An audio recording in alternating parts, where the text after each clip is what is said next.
Good morning friends, wish you all happy national youth day. आज 12 जनवरी है। 12 जनवरी को स्वामी विवेकानंद जी का जन्मदिन है और इसी को यादगार हम लोग मनाते हैं national youth day because Swami Vivekananda was a great youth icon. 2021 national youth day celebration का थीम है युवा उत्साह नए भारत का। स्वामी विवेकानंद हमेशा कहा करते थे, take risk in your life, if you win you may lead and if you lose you may guide. तो रिस्क लेना हमेशा ज़रूरी है। अब हम आगे बढ़ते हैं। Hello friends, no more welcomes you all. मैं प्रियंका आज के करंट अफेयर्स डिस्कस करूंगी। So let's start together and grow more with no more. हमारा पहला सवाल है, गणतंत्र दिवस 2021 के समारोह के मुख्य अतिथि कौन होंगे?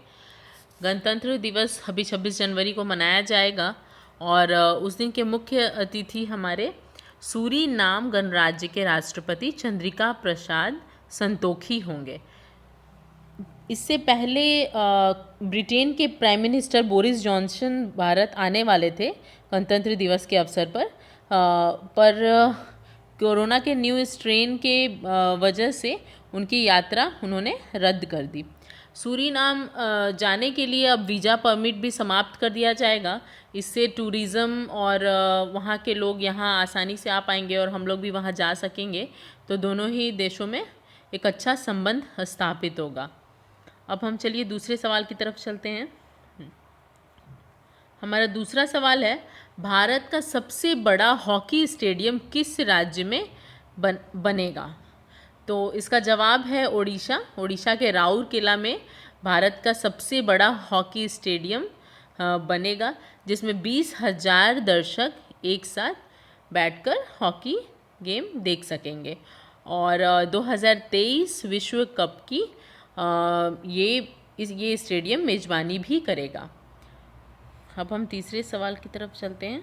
हमारा तीसरा सवाल है, हाल ही में 16वें प्रवासी भारतीय दिवस के अवसर पर press club of India Delhi में किस किताब का विमोचन किया गया? प्रवासी भारतीय दिवस 9 जनवरी को मनाया गया और इसमें मोदी इंडिया कॉलिंग 2021 नामक किताब का विमोचन किया गया।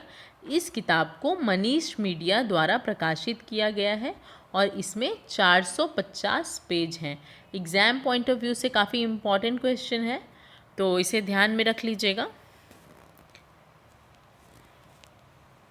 अब हमारा अगला सवाल है, लोकसभा स्पीकर की घोषणा के अनुसार स्कूलों और कॉलेजों में कौन सा अभियान शुरू किया जाएगा?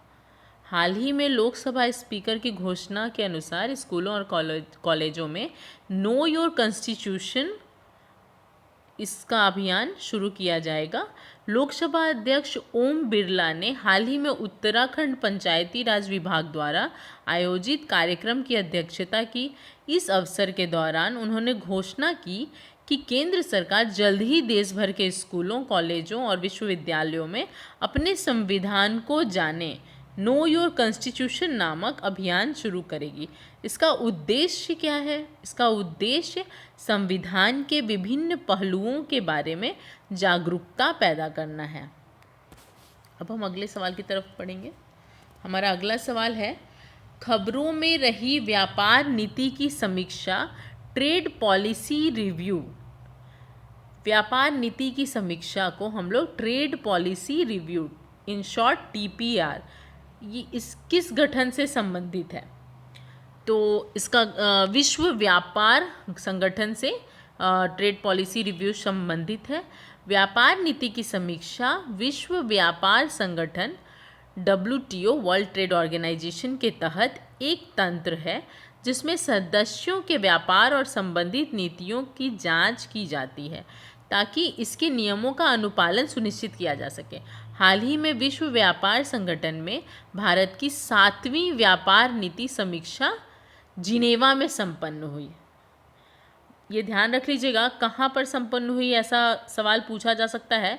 तो 7वीं व्यापार नीति समीक्षा जिनेवा में संपन्न हुई है। भारत की पिछली TPR वर्ष 2015 में आयोजित की गई थी। अब हम अगले सवाल की तरफ बढ़ेंगे। हमारा अगला सवाल है, UGC के दिशा निर्देशों के अनुसार इंस्टीट्यूशन ऑफ एमिनेंस कितने विदेशी कैंपस खोल सकता है? इंस्टीट्यूशन ऑफ एमिनेंस कितने विदेशी कैंपस खोल सकता है? तो UGC के निर्देशानुसार वो 3 कैंपस खोल सकते हैं।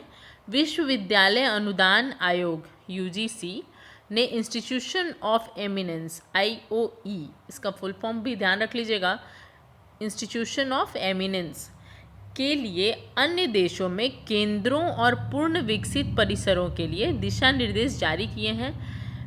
20 उच्च शिक्षा संस्थानों में से प्रत्येक को अगले 5 वर्षों में विदेश में 3 केंद्र खोलने की अनुमति दी गई है। कितने उच्च शिक्षा संस्थानों को परमिशन मिला है? 20, और इसमें अगले 5 वर्षों में, मतलब अगले 5 वर्षों में हमें 20 उच्च शिक्षा संस्थान जो है हमारे, वो 3 विदेशी कैंपस खोल सकते हैं। और इसके लिए हमें किस मंत्रालय से अनुमति प्राप्त करना आवश्यक होगा? शिक्षा, गृह और विदेश मंत्रालय। चलिए अब हम अगले सवाल की तरफ बढ़ेंगे। हमारा अगला सवाल है, IREDA जो हाल ही में खबरों में था, किस मंत्रालय के अधीन एक संगठन है? तो सबसे पहले तो इसका फुल फॉर्म जान लेते हैं। IREDA है क्या? Indian renewable energy development agency limited. इसको हम लोग किस मंत्रालय के अधीन एक ये संगठन है? नवीन और नवीकरणीय ऊर्जा मंत्रालय के अंदर ये इस संगठन को बनाया गया है। नवीन और नवीकरणीय ऊर्जा मंत्रालय के प्रशासनिक नियंत्रण में एक मिनी रत्न कंपनी है ये। हाल ही में IREDA ने नवीकरणीय ऊर्जा परियोजनाओं में सहयोग करने के लिए NHPC लिमिटेड के साथ एक समझौते पर हस्ताक्षर किए हैं। कई बार पूछा जाता है कि IREDA ने किसके साथ समझौते अभी हाल ही में किया है, तो इसका लिंकअप किसके साथ हुआ है? NHPC के साथ। अब हम लोग नेक्स्ट क्वेश्चन की तरफ बढ़ेंगे। हमारा सवाल है, पश्चिम बंगाल के ब्रांड एम्बेसडर कौन हैं जिन्होंने हाल ही में कोलकाता अंतर्राष्ट्रीय फिल्म महोत्सव के उद्घाटन समारोह में भाग लिया था? तो इसका जवाब है शाहरुख खान, जिन्हें हम किंग खान भी कहते हैं। अब इसके बारे में थोड़ा और डिटेल में जान लेंगे। KIFF कोलकाता अंतर्राष्ट्रीय फिल्म महोत्सव, कोलकाता इंटरनेशनल फिल्म फेस्टिवल के 26 मतलब 26वें संस्करण का उद्घाटन पश्चिम बंगाल के मुख्यमंत्री द्वारा किया गया। इस उद्घाटन समारोह में वर्चुअली बॉलीवुड एक्टर शाहरुख खान भी शामिल हुए, जो पश्चिम बंगाल के ब्रांड एम्बेसडर भी हैं।